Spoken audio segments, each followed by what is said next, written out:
সুপ্রিয় দর্শক শ্রোতা, সবাইকে বাসু টক্সের পক্ষ থেকে শুভেচ্ছা। আপনারা নিশ্চয়ই সবাই ভালো আছেন, আমিও ভালো আছি। আজকে আপনাদের সামনে যে বিষয়টি নিয়ে কথা বলবো সেটি হচ্ছে পরীক্ষায় ফলাফল। সবেমাত্র কয়েকদিন আগেই মাধ্যমিকের ফলাফল ঘোষিত হয়েছে।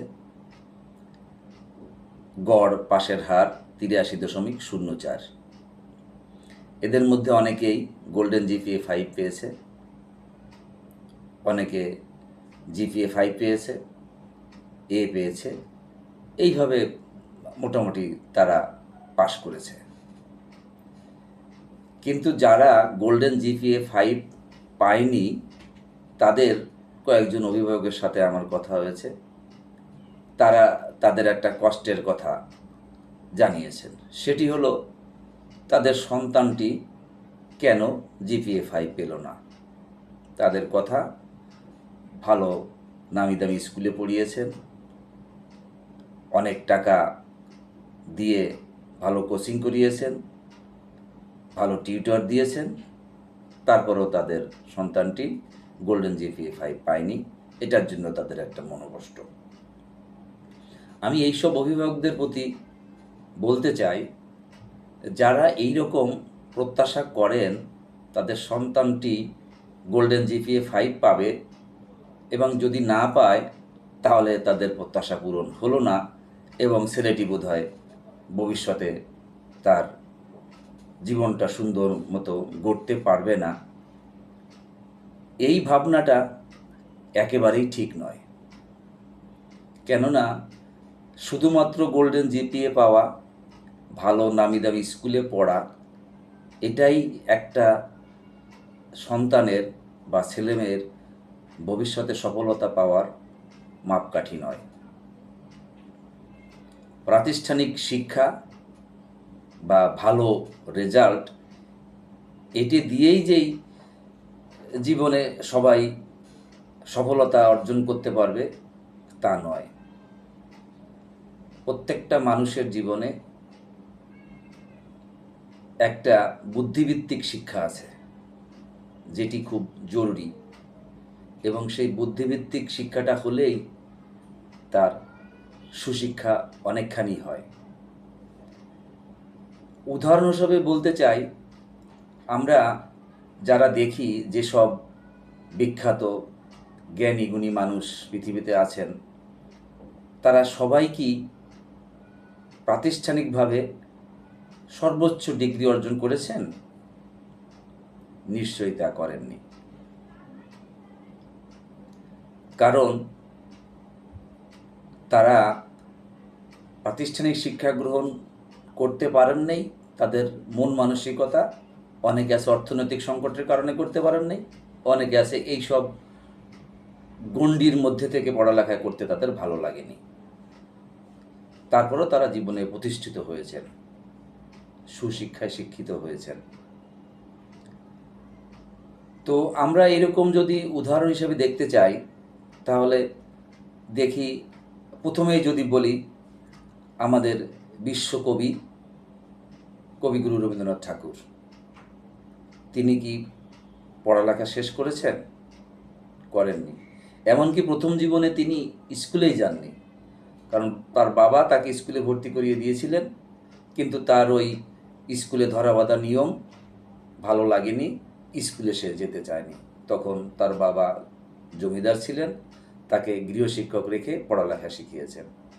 ব্যারিস্টারি পড়াবার জন্য বিলেত পাঠিয়েছিলেন, সেখানেও ব্যারিস্টারি পড়ালেখা শেষ না করেই দেশে চলে আসেন এবং সাহিত্যের প্রতি মনোযোগী হন। বিদ্রোহী কবি কাজী নজরুল ইসলাম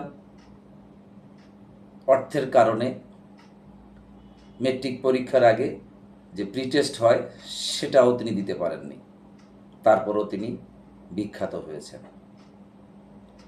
আমরা ছেলেমেয়েদেরকে ভালো রেজাল্ট করিয়ে, ভালো প্রাতিষ্ঠানিক শিক্ষা দিয়ে এবং সর্বোচ্চ ডিগ্রি অর্জন করাতে চাই কেন?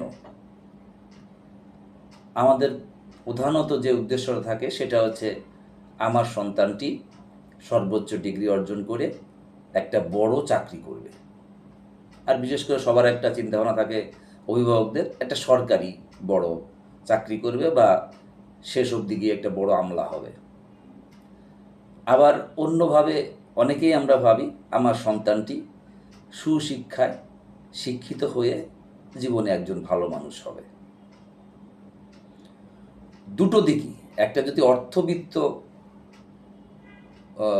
অর্জন করতে চায় বা যদি সুশিক্ষায় শিক্ষিত হয়ে ভালো মানুষ হতে চায়, তার জন্য সব ক্ষেত্রেই একেবারে প্রাতিষ্ঠানিক শিক্ষা এবং ভালো রেজাল্ট দরকার তা নয়। ইতিমধ্যেই যেমন বললাম, রবীন্দ্রনাথ ঠাকুর, কবি নজরুল ইসলাম এরা বিখ্যাত হয়েছেন। তারপরে অনেক বিজ্ঞানী আছেন, পদার্থবিজ্ঞানী, গণিত বিজ্ঞানী এরা আছেন, আর্কিমিডিস আছেন, তারপরে নিউটন আছেন। এরা কেউ কিন্তু সর্বোচ্চ শিক্ষাটা অর্জন করতে পারেননি, শিক্ষা থেকে ড্রপ আউট হয়েছেন। তারপরেও এরা বিখ্যাত। এমনকি আমরা যদি আমাদের এই বাংলাদেশের দিকে তাকাই, তাহলে দেখব আমাদের লালন ফকির যিনি ছিলেন, তিনিও পড়ালেখা করেননি, কিন্তু সবার কাছে নমস্য এবং তার জীবনী নিয়ে ইউনিভার্সিটিতে পড়ানো হয়, ডক্টরেট ডিগ্রি দেওয়া হয়। শাহ আব্দুল করিম আছেন একজন, তিনিও পড়ালেখা করেননি, কিন্তু এরা আমাদের কাছে বিখ্যাত। অন্যদিকে যদি অর্থবিত্ত বৈভবের কথা বলি, তাহলে বিল গেটসের নাম আমরা সবাই জানি। সে মাইক্রোসফটের প্রতিষ্ঠাতা, সেও কিন্তু পড়ালেখা থেকে ড্রপ আউট হয়েছে। তারপরে বিখ্যাত ধনী। তারপরে ইদানিং একদম ইয়াং তরুণ যে আমাদের মার্ক ইলিয়ট জাকারবার্গ, তিনি ফেসবুকের প্রতিষ্ঠাতা, তিনিও শিক্ষা জীবন থেকে ড্রপ আউট এবং তিনি বিখ্যাত ধনীদের মধ্যে একজন। অন্যদিকে দেখেন আবার খেলাধুলার দিকে যদি বলি, ক্রিকেটের বরপুত্র সচিন তেন্ডুলকার, সেও ড্রপ আউট। সে বিখ্যাত মানুষ এবং তার অর্থবিত্তের অভাব নেই।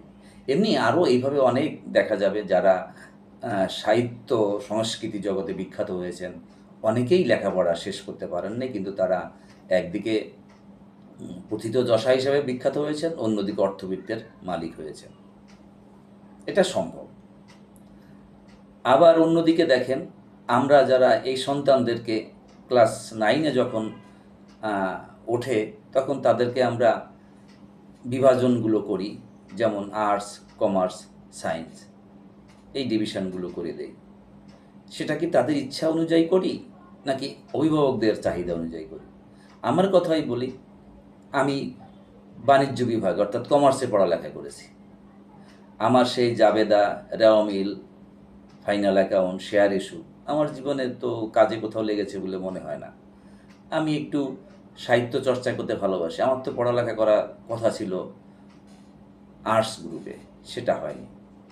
আবার দেখেন বাংলাদেশের আমাদের বিখ্যাত ঔপন্যাসিক, জনপ্রিয় লেখক, কথা সাহিত্যিক হুমায়ুন আহমেদ, তিনি কেমিস্ট্রিতে ঢাকা ইউনিভার্সিটি থেকে মাস্টার্স করেছেন, কিন্তু তিনি বিখ্যাত ঔপন্যাসিক হয়েছেন, বাংলা সাহিত্যের প্রতি অনুরাগী হয়েছেন, সাহিত্য চর্চা করেছেন।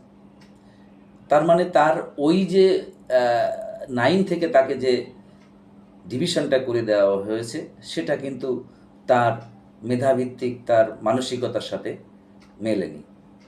এই রকম আমার এই বক্তব্যটার উদ্দেশ্য হচ্ছে এই নয় যে আমার ছেলেমেয়েরা পড়ালেখায় ভালো করবে না, ভালো রেজাল্ট করবে না। অবশ্যই তারা ভালো রেজাল্ট করবে, ভালো পড়ালেখা করবে, গোল্ডেন জিপিএ 5 পাবে। কিন্তু তার মানে এই নয় যে পায়নি তাকে বোঝানো যে তুমি গোল্ডেন জিপিএ 5 পাওনি বলেই তুমি অত জীবনে ভালো কিছু করতে পারবে না। সেটা ঠিক নয়। গোল্ডেন জিপিএ 5 না পেয়েও সে জীবনে প্রতিষ্ঠিত হতে পারবে, তার অনেক সুযোগ আছে, জায়গা আছে। আমাদের উচিত, আমরা যারা অভিভাবক আছি, আমাদের সন্তানদেরকে বুদ্ধিভিত্তিক শিক্ষা, যেটাতে তার চিন্তা চেতনার বিকাশ ঘটে, শুধু ওই বইপত্রের মধ্যে পড়ালেখা শিখিয়ে ভালো রেজাল্ট করিয়েই তার জীবনটাকে সুন্দর হয়ে যাবে এইটা ভাবনার সুযোগ নেই। তাকে তার যেটা ভালো চায়, তার যেটা মনে চায়, তাকে সেটাই করতে দেওয়া উচিত। তাকে ততটুকুন তার স্বাধীনতা দেওয়া উচিত। সে যেটা ভালো মনে করবে, ভালো তার লাগে, যেটা সে পড়তে চায়, যেটা সে করতে চায়। কেউ আছে অভিনয় করতে ভালোবাসে, কেউ গান গাইতে ভালোবাসে, কেউ খেলাধুলা করতে ভালোবাসে। করুক না তারা সেটা সেটা করে যদি সে প্রতিষ্ঠিত হতে পারে, সমস্যা কোথায়? তাকে তো জোর করে তাকে একদম আমলা করতে হবে এমন তো নয়। একজন বিখ্যাত আমলা ছাড়াও অনেক মানুষ যারা পড়ালেখা করতে পারেনি, রেজাল্ট খারাপ করেছে, 3rd ডিভিশন পেয়ে পাশ করেছে, তারাও বিখ্যাত হয়েছে, তারাও দেশ পরিচালনা করেছে। তাই নিজেকে সফল করার জন্য একাডেমিক কোয়ালিফিকেশান এবং রেজাল্টই একমাত্র মাপকাঠি নয়। এটাই আমার বলা, এটাই আমার উদ্দেশ্য। তাই অভিভাবকদের প্রতি আমার অনুরোধ, আপনারা যারা সন্তানদেরকে খেয়াল করেন, তাদের প্রতি নজর রাখেন, ভবিষ্যৎ গড়তে চান, তাদের প্রতি প্রেশার না দিয়ে তাদের যেটা করতে চায়, তাদের মন যেটা চায়, যেটা তারা করতে ভালো লাগে, সেটা তাকে করতে দিন। তাহলে তার জীবনটা বিকশিত হবে, বুদ্ধিভিত্তিক পড়ালেখা করবে এবং মানসিকভাবে সে সুস্বাস্থ্যের অধিকারী হবে, মানসিক স্বাস্থ্যের অধিকারী হবে। তো সেটাই আমার বলা। অভিভাবকদের প্রতি এই আবেদনটা রাখছি। সবাই ভালো থাকবেন, সুস্থ থাকবেন। সবাইকে ধন্যবাদ।